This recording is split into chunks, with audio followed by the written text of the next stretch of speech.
My name is Tyler Wells and I'm an Education Coordinator with the Aboriginal Health Program. And I would like to thank you for participating in today's presentation on traditional foods as part of our Telehealth Learning Series. Traditional Aboriginal foods can make a significant difference in improving the lives of people and communities. Today's presentation will touch on the benefits of and research about traditional foods, as well as how to incorporate these foods into a client's diet. We will finish by broaching some of the current issues in our province surrounding traditional foods. The first part of today's presentation will be taught by Dave Smith. Dave is from Calgary and has lived most of his life here in Treaty 7. He's a registered dietitian with Alberta Health Services and is a certified diabetes educator. Dave works as part of the Aboriginal Health and Nutrition team in the Calgary zone in partnership with many Aboriginal organizations and healthcare providers. He provides nutrition counseling and support to Aboriginal peoples both on and off reserve who live with conditions like diabetes, high blood pressure, cholesterol, or who would like support to better manage weight. So, without further ado, I'd like to pass it off to Dave Smith, who will handle the first part of today's presentation. Thanks, Tyler. Hi, everyone. So traditional foods have a lot of benefits, both nutritionally and holistically. They can make a big difference in the health of Aboriginal peoples. I'm going to be highlighting the benefits of these traditional foods in two ways. The first will be in the voice of the community, and the second will be what academic research has shown us. So let's start by hearing two stories from Aboriginal youth about what traditional foods mean to them. These stories are from an organization called Indigenous Food First, which is a partnership between the federal government and First Nations across Canada to promote and tell the stories of how to use Indigenous foods in Canada. The first story, these stories, they come from across Canada, but there weren't a lot from Alberta, so if you happen to have any, I encourage you to submit them to this organization, and I'll show you their website address at the end. But when you hear these stories and you hear the voices of these youth, I think you can hear that they could equally be told by youth here in Alberta. So I'm just going to jump out to my internet browser and play a video that will tell this first story.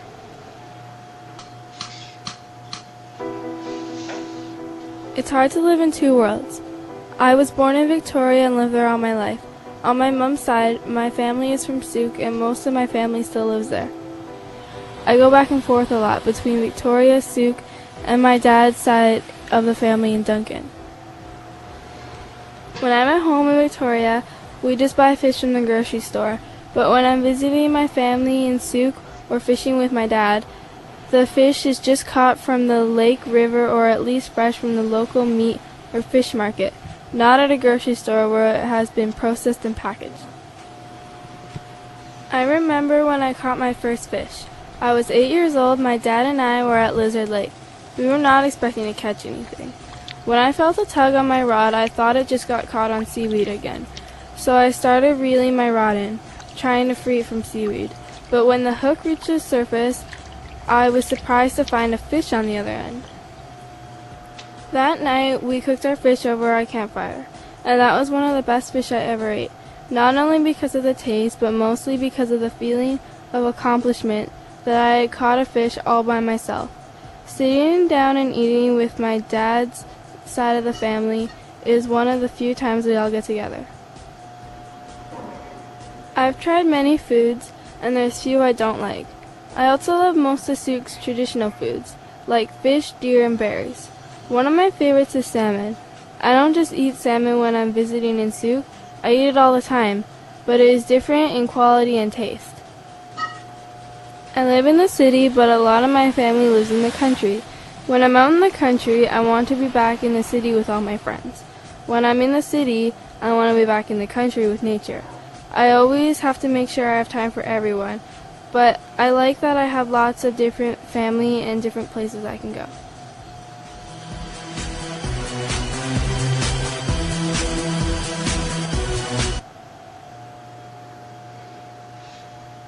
I think you can hear in her voice and in her words that the traditional foods mean a lot more to her and benefit her more than just her physical health.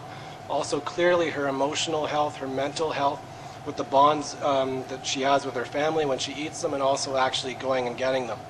And that would apply just as well here in Alberta.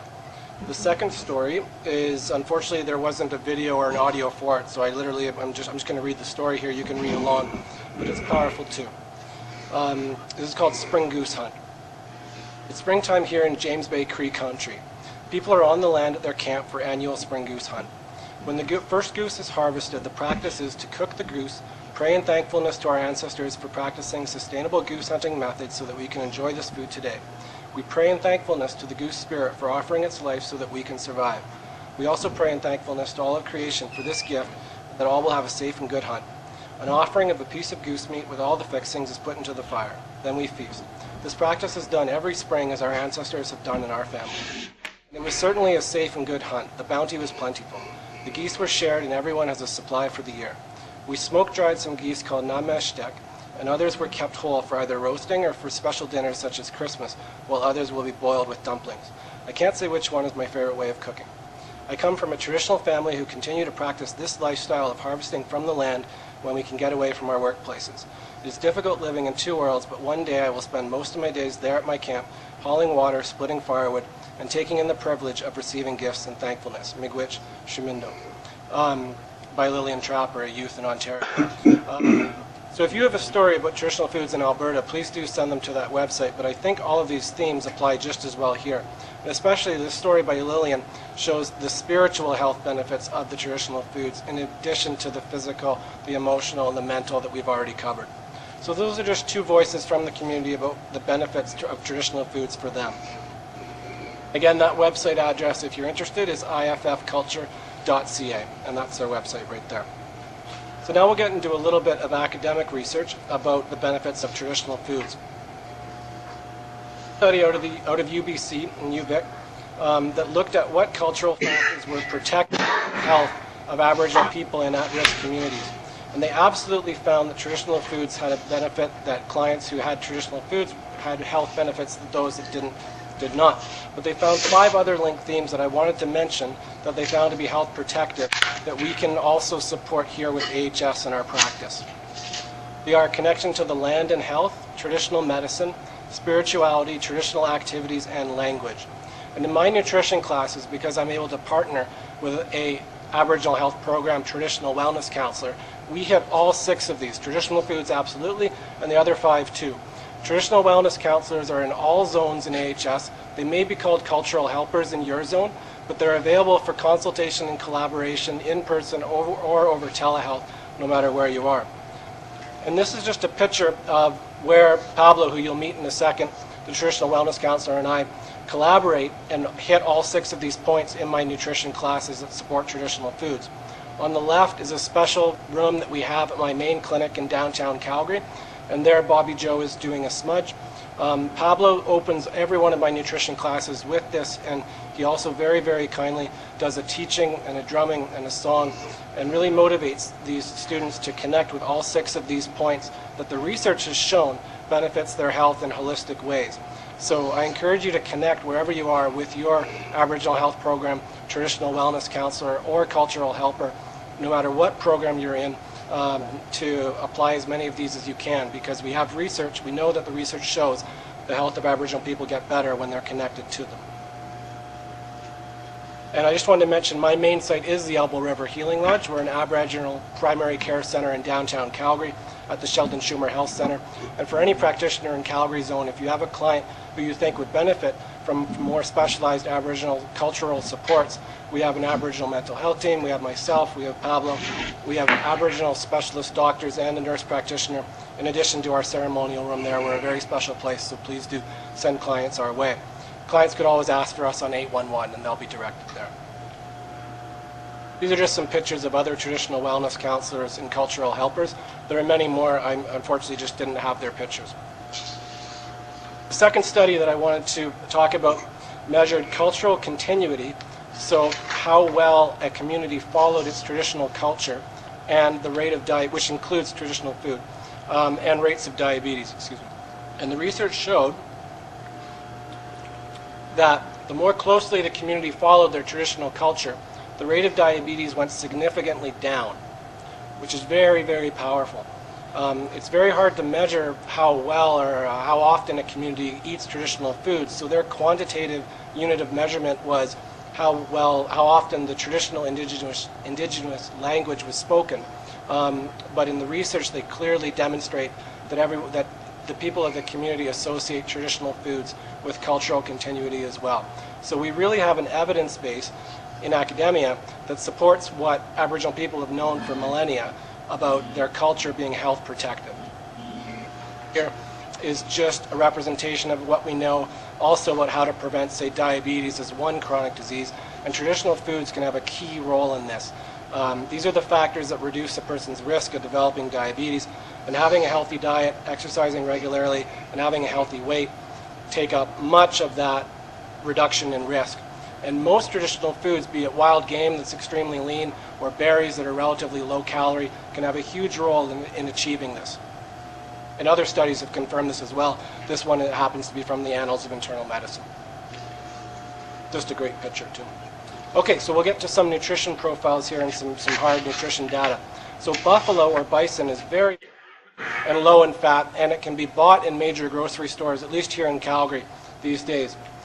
So this is the nutrition label for bison bought here in Calgary. How we read these is at the top there's the serving size of half a cup, and on the right the percent daily value per serving size is how we get a feel for how much, say, fat or cholesterol or sodium is in the product.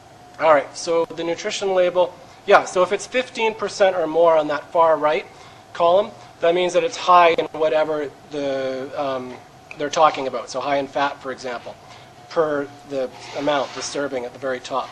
So bison here is very lean, 6% for fat, 10% for saturated and trans fat. Let's compare it to extra lean ground beef. So as you can see, extra lean ground beef is about double, more than double, in fat and saturated and trans fat. And then lean ground beef, buffalo or bison, is about, it has a third of the fat, and the saturated trans fat is lean ground beef. There is a price difference. It's about $3 to $4 a pound more, and I'll speak a little bit later about how the interdisciplinary team can address that if that's a barrier for any particular client.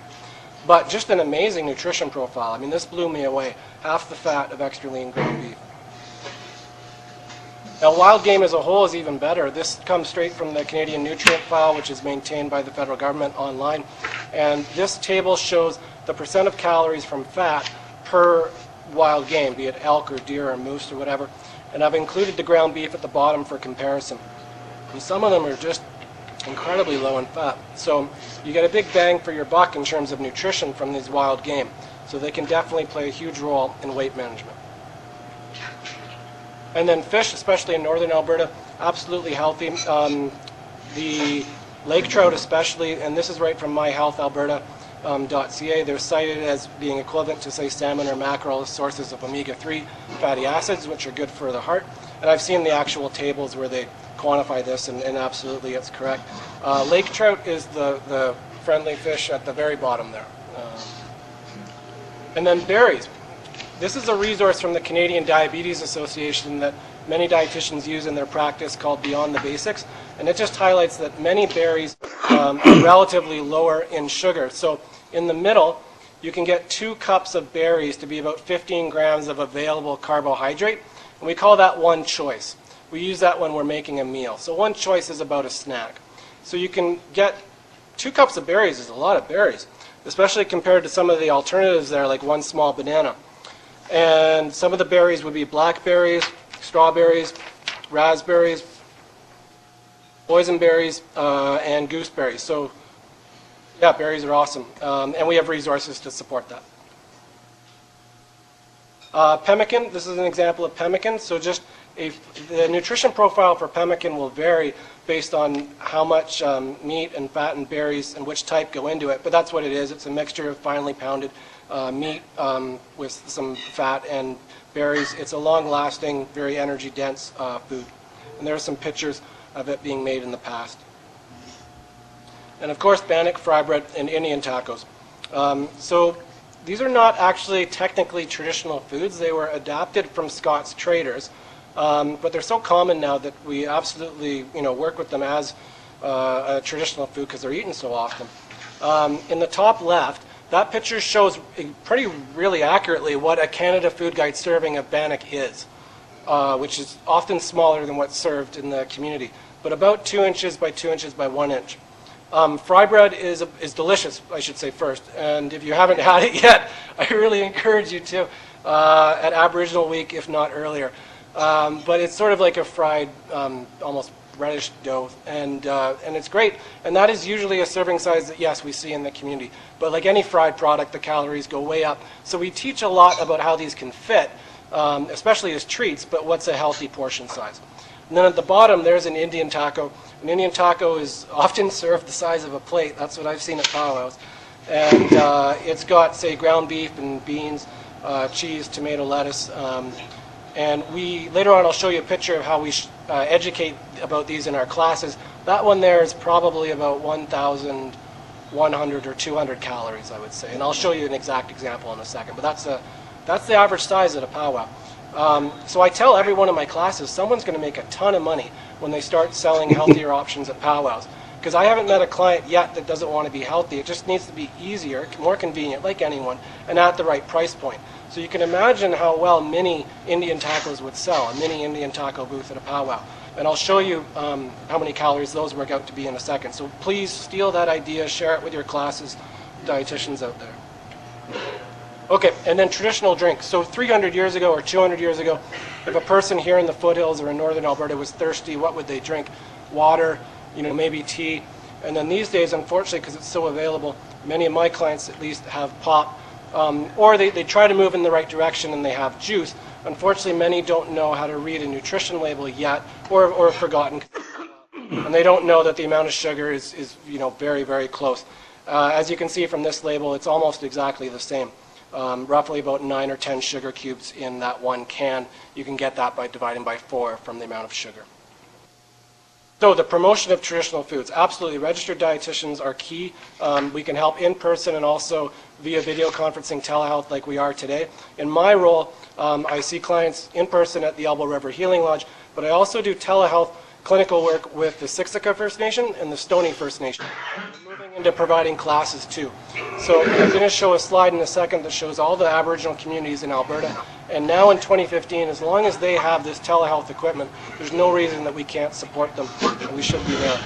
I'm also going to show all the health education resources that we have. That's a little slide from one of our weight management classes that's been enhanced to have more culturally appropriate material. It'll be bigger in a second, but there's that mini Indian taco I was talking about. So I'm a registered dietitian, and I kind of went to town on everything that we're experts in.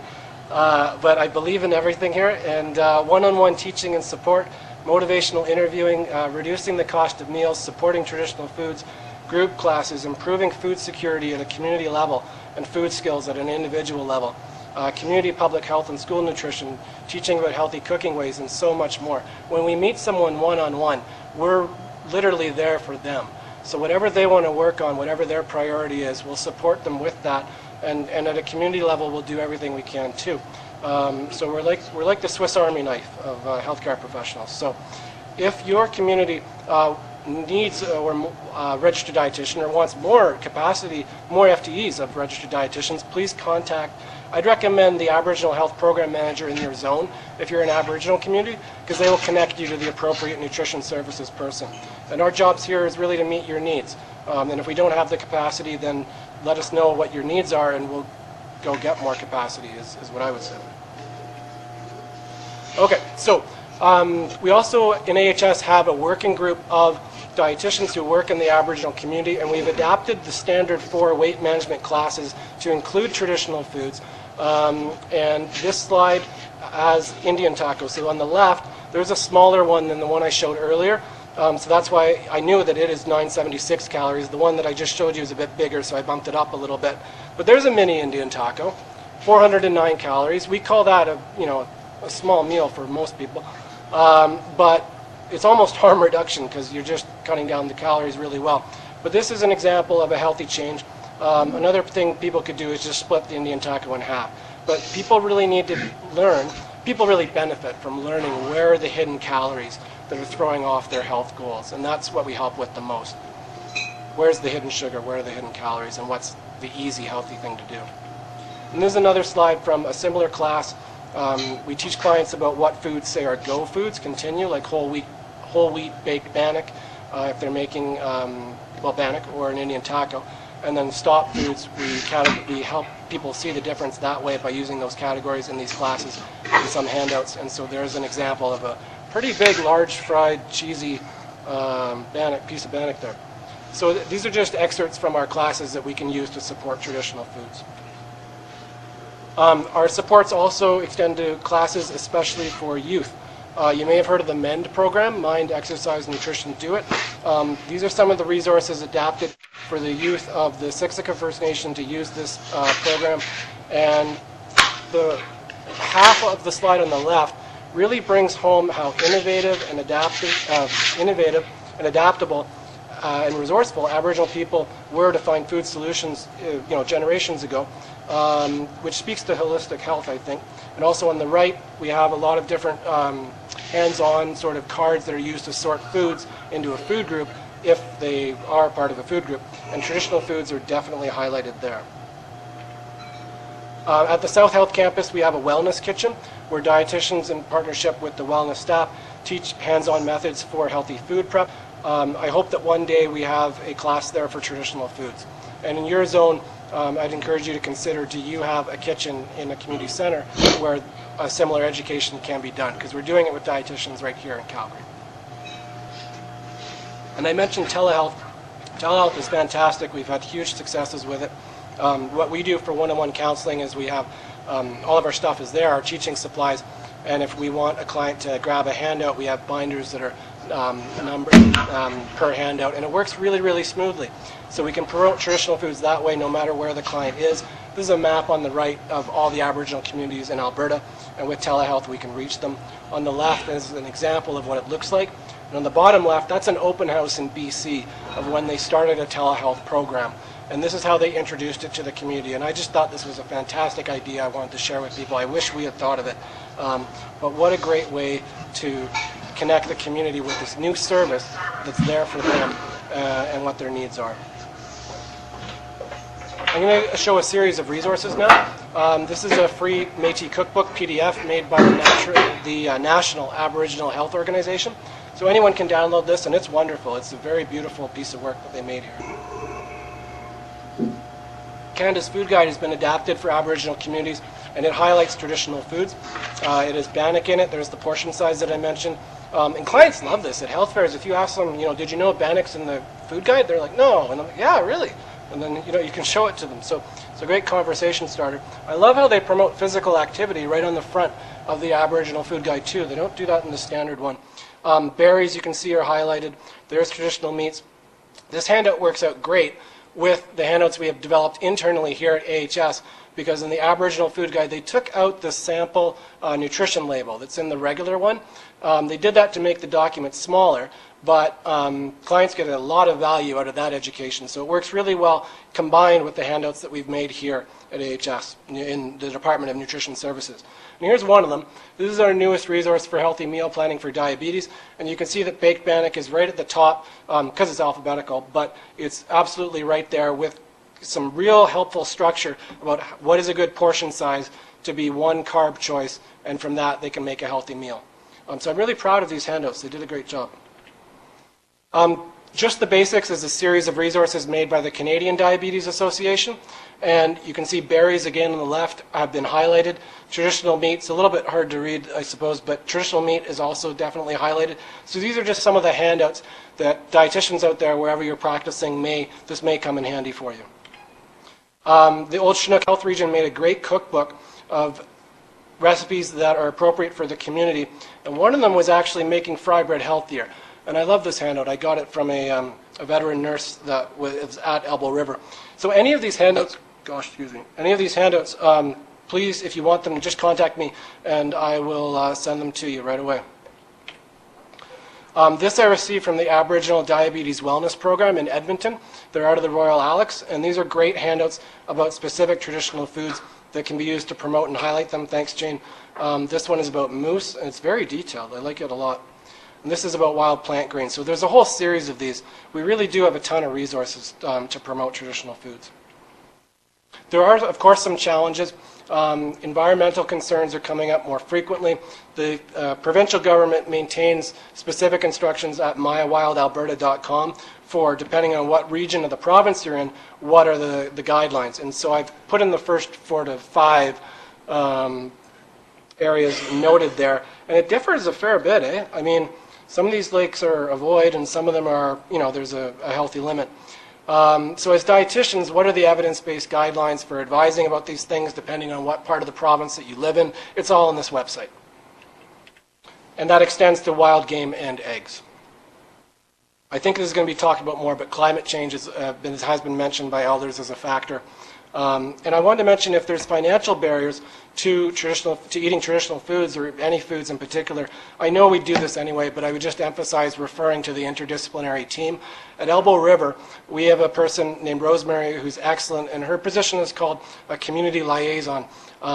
It's not called social work, but she has a lot of those roles. Anyway, she's an expert in what funding sources and education training programs and employment opportunities and housing opportunities are targeted to Aboriginal people, in addition to what's available to everyone. So that interdisciplinary team really solves problems. And dietitians are great too at food security solutions and making meals cheaper. But we really have a big difference when we partner up. And the number one way we can promote traditional foods better is to have more dietitians be Aboriginal. So I wanted to highlight this bursary program. There are several. This one is specifically for Northern Alberta. It provides funding for a person to enter into a health profession, and I hope they choose dietetics and become a dietitian. But this is something that you can refer clients to. It's on Insight, or that social work, that community liaison position, or would be able to connect clients to. I wanted to begin to conclude by saying, if you need any help promoting traditional foods better, or if you think you can reach more Aboriginal clients but you're not exactly sure what the best way of doing that is, or if you want to provide more holistic education, no matter what your role is, if you're a one-on-one practitioner or if you're at the management level, please consult with the Aboriginal Health Program. They're experts in community engagement and in making the right partnerships to improve programs. They've helped us a lot. I've been in my position for 3 years, and they've got a lot of contacts on Insight as a first step. And I did want to end with a couple slides just about how we evaluate our programs for the cultural piece, the traditional foods piece. And I wanted to show this quote from an Aboriginal Health Strategic Planning document recently. It says, "It is through the eyes of the community that we will all know when we have succeeded," which really sticks with all of us, and we keep in mind when we make our programs and we think, are we doing a good job? And really, I mean, we keep at AHS does a great job of patient-centered care and making sure we meet the needs of the community, but this just strikes to the heart of providing good care to the Aboriginal community. So here's our evaluation form that we use, a part of it, for our holistic nutrition classes that Pablo and I make. You can see the questions have to do both with the cultural piece and with the nutrition piece. I'm just going to show you my favorite piece of feedback we ever got on one of these forms, because I think it really brings home how important that partnership is between any allied health provider and the traditional wellness counselors who may be cultural helpers in your zone. So the question is there anything else you would like to share about this workshop? And the person wrote, "I enjoyed the whole thing, and Pablo was awesome. Would like to see Pablo again." So Pablo, from me to you, thank you so much for your help over the years. Thank you, everyone. I look forward to your questions at the end.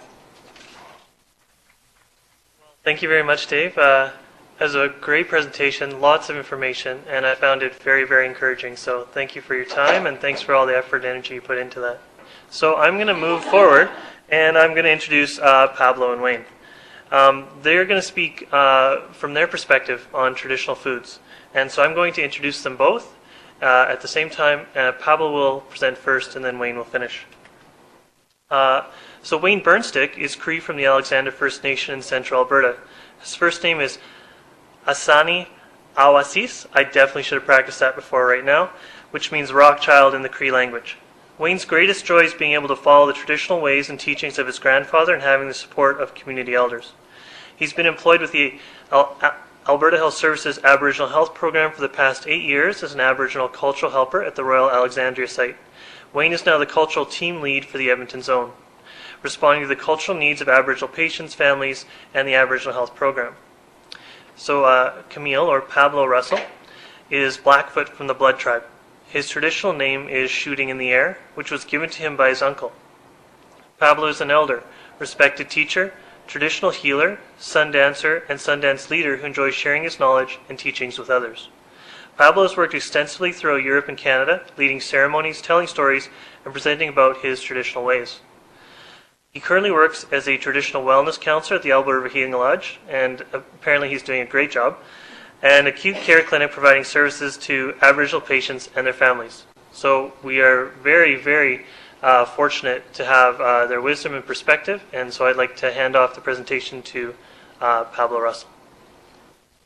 Pogi git genak sa matsimukwa. Gusto na go kas pakumikwan. Nitsikanak when nitikaksimakwan. I'm very honored to be here with each and every one of you today, and I'm very honored to be asked to support this very important telehealth session here on traditional foods. As you can see at the slides here, there are two slides about berries, and the other one which is called fat, or when we cook it, it's Indian popcorn. Now, in the past, when we lived in teepees and we hunted buffalo and we were nomadic, fat was a very important part of the diet to keep us warm, to give us the energy to make the long distances or the work we had to do daily. Unfortunately, from that time to this time, we've become stationary. And some of the foods have continued. And today we have a lot of the elders still making these traditional foods. But we do not work them out like our ancestors did. So it's quite important to educate Aboriginal people on having small portions of Indian popcorn, we call it, and not to have a lot of it. And like I said, in the past, it was a very vital part of our diet to sustain ourselves in the harsh weathers of Alberta. Berries we continue to pick and use, and just to let you know that all these foods that we pick, whether it's game or berries or vegetation, greens and stuff, there is a holistic approach to it. So the first thing is that we ask permission from the Creator, from Mother Earth, and from the plant itself, that we are going to pick you for this purpose, whether it's to eat or perhaps medicines to doctor ourselves. So we put this spiritual energy into the food, which is very important part of picking these things from our Mother Earth. And we always pray that too will take its place for future generations. So when we hunt, that's a thing that we prepare for. So we smudge and we pray, and there's certain things we do and we don't do. So one is we don't sharpen our knives. That's anticipating a kill. So if we sharpen our knives before we go hunting, sometimes we don't get anything. So I was told, by my grandfather, you don't sharpen your knife until after you bring down an animal. So when we do make a kill, there is a ceremony there with tobacco, apologies to the animal, and then, of course, sharing the food back with Mother Earth, which is usually the liver part, which is where the emotions come from anybody. And then, the process of it. And, I was brought up by them. So every meal, every day, I take a piece of my food and offer it to the Creator before I eat my meal. And some make a prayer. And these are just things that are embedded in some of us that grow up traditionally, and these are the things that we really like to promote and teach the younger people here. So, I remember Grandma picking berries, and it was a day event. and there was a canvas spread out, and she would pick either Saskatoons first, which was the fun part, and we would be playing and swimming, and she'd be picking the berries and putting them out to dry, and they would be, into raisin parts.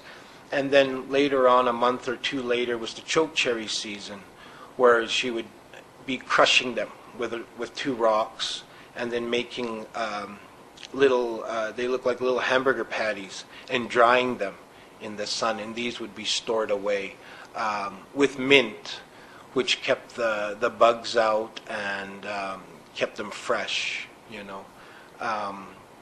and mice don't come to the mint, dogs don't come to the mint, so mint was very, very essential part of preservation of foods back in the day, and today we still use mint for the same purpose. And it's also really good for your bronchial tubes, to open up the bronchial ways when you drink mint. So it has a lot of qualities.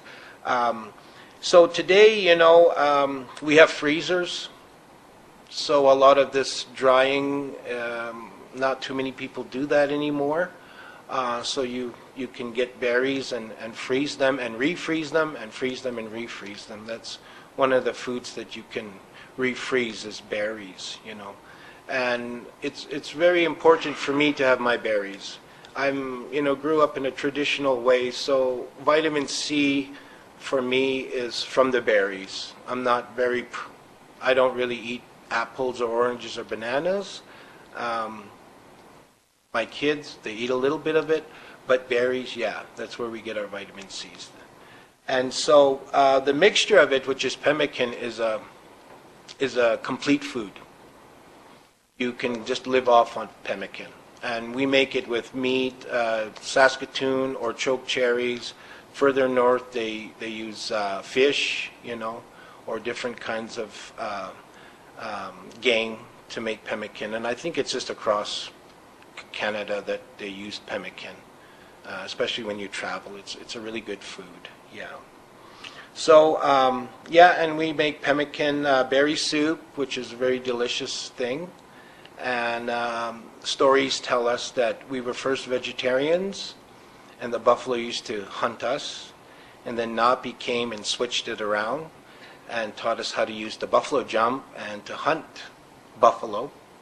But in any ceremony, we pray with the berry, and then we start off with the berry soup, and then we have the meal. So that's a very traditional way of eating, because first we ate berries, and then later meat came into our diet, according to history and stories. So I will leave it up to that point, and I will give it over to my colleague Wayne to talk about the northern foods. And if there's any questions, please let me know. Thank you. Tanse, and welcome from the Treaty 6 territory. I come to you from the Alexander Cree Nation. I'm just south of the tree line here in northern Alberta, and I can speak for a lot of our traditional diet. It plays a big role in a lot of our feasts that we have up here, and we continue to strive to make that happen in many ways.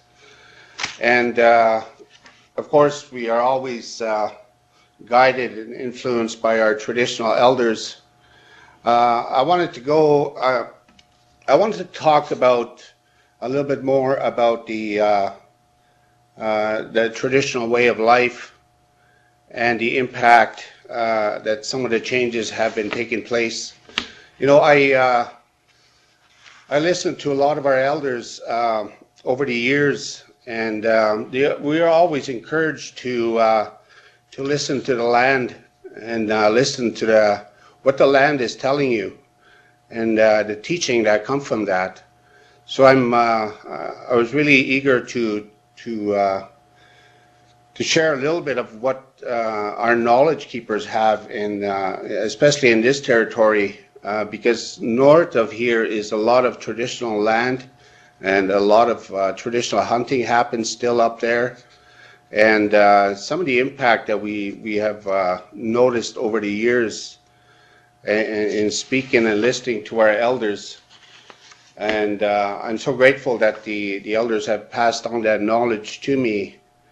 So it's really important for us to acknowledge that, because the land is who we are. And as Aboriginal people, you hear us talk a lot about protecting the land, and you'll see that in a lot of different ways. So, especially in our traditional territories. As Aboriginal people, of course, we're always concerned about the traditional territory and the traditional land, because it is our physical connection to the land that's important to us. When we go out and spend some time, we get our energy from there. It is that spiritual connection that we have to the land that's important to us. Again, getting energy. The mental component of that is important, and sometimes saddened to see slowly what is happening to the environment and Mother Earth. So the emotional component of that, it's heartening to see some of the traditional territory that has been affected over the years. I don't want to make this a political thing, but it's important that we know, when it comes to the health of our Aboriginal people that are coming to our services in hospitals, in centers, that is important to know. When we get away from our traditional diet, and we sometimes have no choice to buy store-bought food. So having said that, it is a natural diet for us. And so our bodies and our spirit, they shift in many, many ways. So having listened to the elders and the importance of, we hear it all the time about climate change. I want to share a story about one of the elders that has recently told me about what is happening and how much the shift has happened over the years.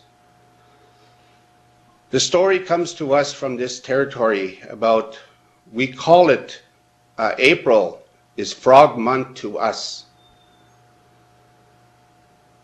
And when we listen to the land and we welcome all these animals, and this shift now of the frog should happen in April, but it's now happening in mid-May. This is how much everything has shifted, according to our elders. That's a whole 6 weeks. So you can imagine what is happening to the environment, to our animals, to the birds that fly, to the insects, to everything. We've noticed even the smallest ones, the bees, were still here in late September and early and mid-October. So something is happening. And it's quite confusing for, especially for our berries that should be greeting us at this certain time of year, which are taking a lot longer, according to my grandmother. So it's, the elders are having a lot of questions, what's happening out there with our traditional foods. So it's important for us, to continue educating ourselves when these things are coming. The wind is important to us. Even that is affected.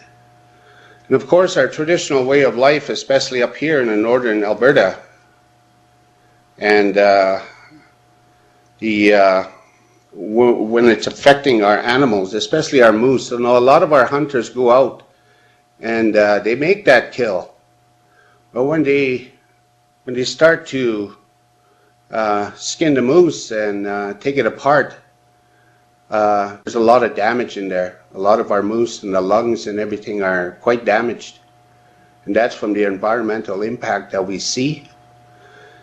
And a lot of our fish, we've been told, has been affected, especially in our northern communities. I was saddened to travel up north just last summer and the impact that it had. It really saddened me to see that. So when we take away these things, the animals, away from our traditional diet, it is important to know that there is change and it's starting to happen more frequently. Our teas, our roots, are harder to find. Our natural teas. So there is that shift that we talk about, and it's important to know because it is affecting our way of life. For thousands of years we lived this way, and to see it again being tampered with. When you tamper with Mother Earth, you tamper with the spirit of traditional people. So it's important to know these things. I bring these stories to you from the elders. It's pay attention, they're always told. One thing that's important to us, and one of the grandfathers had always mentioned years and years ago, he says, grandson, you are going to pay for water in the future. And this was 35 years ago, before he passed. And we are buying water today. There is no natural water in this territory anymore. So it's important as to our natural diet and our traditional way of life, all of this is being affected. I just want to bring that message to you from the elders of this territory especially. And I know it's affecting right across Turtle Island. We hear it now and again, every day, is protect Mother Earth the best way we can. You know, and sometimes we have to go back and say, we are sorry that we couldn't do more. So, from the Aboriginal Health Program here in Edmonton, Anderson Hall, I want to thank you for listening, and I'll be available for more questions as we continue. So again, hi, thank you very much. Thank you very much, Wayne. There's so much there, and I appreciate the teachings you shared with us, and I also appreciate how you've been sensitive to our needs for a question and answer period, something that's always so popular for us, but I know when Pablo and Wayne speak, we rarely have enough time. So thank you for what you've given us. We have a question here at Southport, and just wondering whether, if any of our facilities, we have incorporated the use of traditional foods serving for inpatients. Thanks, Tyler. Thanks, Dr. Wester. That's a great idea. To my knowledge, I'm not aware of it, but I think that's really a great opportunity for any dietitian working in inpatients or in food service to connect with either the Aboriginal hospital liaisons or the cultural helpers or the traditional wellness counselors and see how it can happen, because that's a beautiful partnership waiting to happen, and a big difference that'll be made. It's not to say that it might not be happening in some places, but sorry, it hasn't come to my awareness yet. So speaking from me in nutrition services, but does anyone else in the room know? There are some dietitians here. No, yeah. But what a great thing if we could do that. Yeah. So please reach out to the traditional wellness counselors, cultural helpers, and Aboriginal hospital liaisons in your zone to help make that happen. Yeah, because we are doing innovation there all the time, like closer to home, other stuff like that. There's no reason that we couldn't. Yeah. Thank you. yeah, I completely agree, Dave. It just seems like a win-win. When you look at the nutritional profiles of so much of this food, it seems so healthy. And if it can support people and support communities, then, I mean, it just makes complete sense. So I think that's a very relevant question. And I'm glad you're in a position to make those kind of... So I still haven't gotten any text questions. I do appreciate the text of support. People and other sites are saying they're thankful, so I want to pass that on to Pablo and Wayne and to Dave. But again, we'll wait a few seconds and see if someone feels like they would like to ask a question.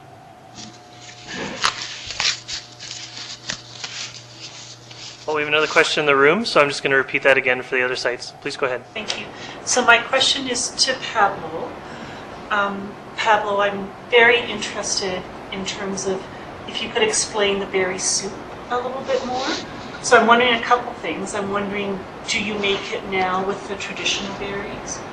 or is it also made in the community with some of the market-proof berries as well? If anything you could share about that would be lovely. Okay, so we just have a question about the traditional berry soup, and essentially just some elaboration on how that's made and how that's done today. And so Pablo's going to address that. Yeah, well, what you do first when you're going to make berry soup is you would smudge, and then you would Google it. Well, actually, the way I've seen Grandma make it, and the way I make it too, is you would boil the berries first, and then you would add a certain amount of sugar, and then they would either use cornstarch or flour in a mixture, and then slowly pour it in, and then let it cook. It was usually about 20 minutes to make it. Yeah, and then you could add as much sugar as you desire, right? Which should be not very much. But I've seen people add blueberries if they couldn't get Saskatoon. I've seen them use blueberries and rhubarbs in place of not being able to get the Saskatoon. So yeah, there's a wide variety, but that's basically the gist of how to make it. Thank you very much. Thanks, Pablo. Appreciate that. One of the qualities of an elder is the sense of humor, so I always encourage people to not be intimidated to approach some of our staff, because they often are very quick and very warm with their humor. So I do have another question, and I'm not sure how much more we can speak to this, and I think it's for you, Pablo. The question on text is, how is the berry meat mix able to preserve pemmican for long-term use? So I think Pablo's going to come and speak to that, and then if you have a question on a text or a site, then you need to pipe up very quickly, because we're right near the end and I wouldn't want to cut anyone off. But I would just like to send a quick reminder too that Pablo, Wayne, and Dave all work for AHS, and they're easy to find in the directory. Okay, well, pemmican, the way it's made, it's made from meat that's been dried on a meat rack, right? And then it's baked and then pulverized into almost a powderish form. And then it's mixed with the berry, whether it's the dried Saskatoon or the crushed choke cherry. And this mixture is mixed with grease. And then this is dried again, and it's almost like a cookie type texture. And then this is encased in dried peppermint and put in a parfleche, and then this is stored away. And they found near Edmonton a cache that they used to, back in the dog days, they would make a big ball of it and cover it with dry peppermint, and then sewn around it a green hide. And then they would bury this, so when food got scarce, they would come to these sites and dig it up and feed the camp. Well, they found one that was 400 years old, and it was still edible. Yeah, so to answer the question, it lasts a while. Okay, well, that's great. Thank you, Pablo. Few days. I wasn't sure if that was a question on another site, but actually I'm going to, well, I did say you could ask one if there's a quick question out there. We're getting very close to the end. Yeah, I apologize if I interrupt you. Please don't hesitate to text me if you still have a question, or to contact any of the staff that you saw in the presentation today. But usually we went right to the end, and there is a lot to talk about, and there's a lot of knowledge to share, but we've done all that we can in this hour. So thank you very much for attending and supporting our session, and we hope this helps you in your practice, and we hope this helps Aboriginal people and communities. So have a great day, and I hope you enjoyed our presentation on traditional foods.